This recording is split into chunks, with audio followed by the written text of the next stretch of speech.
Let's talk about cybersecurity.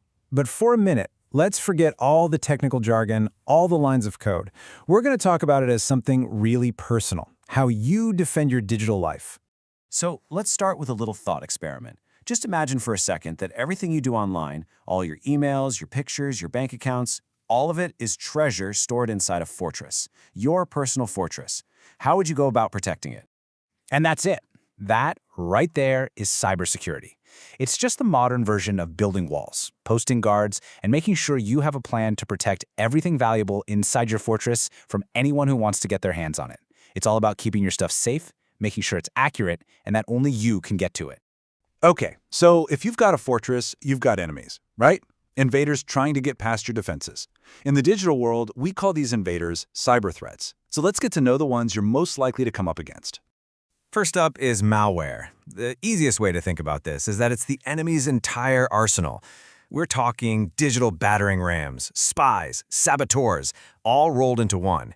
It's basically any piece of software that's been designed on purpose to cause damage the second it gets into your system. Next, we've got phishing. Now this one is sneaky. See, phishing doesn't try to bash down your walls. Instead, it tries to trick you into just lowering the drawbridge yourself. It's a message that shows up looking like something you trust, and it plays on your curiosity or maybe a little bit of fear to get you to hand over the keys, your passwords and personal information. And then there's one of the absolute ugliest threats out there, ransomware. This is the digital kidnapper. It's a type of malware that sneaks in, grabs all your treasure, your photos, your documents, and locks them up tight. And then it demands you pay a ransom to get the key back. It's a terrible, but yeah, brutally effective business model for the bad guys. So how do these things actually work together? Well, a lot of the time, it's a chain reaction.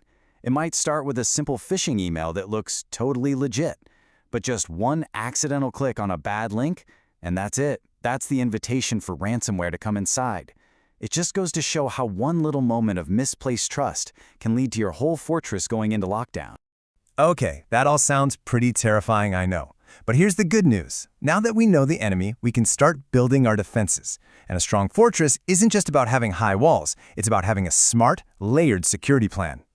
You see, any good modern defense has to have layers. Think of it like this. You need security for your network and devices. Those are your main gates. Then, inside, you need to protect your actual data and apps, the treasure itself. You also have to have a recovery plan for the what-if scenario, what happens if they get through. And the philosophy that guides all this today is something called zero trust. So let's talk about that zero trust thing, because it's a huge shift in thinking. The old way of doing things was like a classic castle, right? Strong walls, a moat, and once you were inside, you were pretty much trusted to go anywhere. The zero trust model? Totally different. It assumes an attacker might already be inside the walls. So it puts a lock on every single door and a guard on every treasure chest, and it's constantly asking, who are you? Are you supposed to be here? It trusts no one and verifies everyone all the time.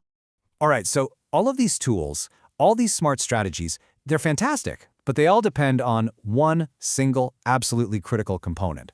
The most important part of your fortress's defense system is you. It's true. Technology can build the most amazing, unbreakable walls you can imagine. But the reality is, most of the time, breaches don't happen because someone smashed through the wall. They happen because someone on the inside was tricked into opening a side door. That right there is the key vulnerability, human error.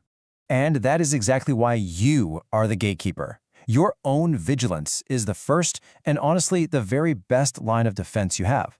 Just by questioning suspicious emails, taking a second to verify a link before you click, and using good, strong passwords, you are actively standing guard at the gates of your own digital fortress. So building your fortress and really understanding how to guard it, that's a huge step. But you gotta realize, securing your digital life isn't a one-and-done project. It's a constant, never-ending watch. You have to stay on your toes because the battlefield is always changing. Attackers are always coming up with new plays, and new technologies like generative AI can be used to make phishing scams way more convincing, or to build new kinds of malware. As the threats get smarter, our defenses have to get smarter too. So when you boil it all down, it comes back to this one simple idea. Your digital fortress is built on code, yeah? But it's defended by you. The only real question left is, are you ready to stand watch?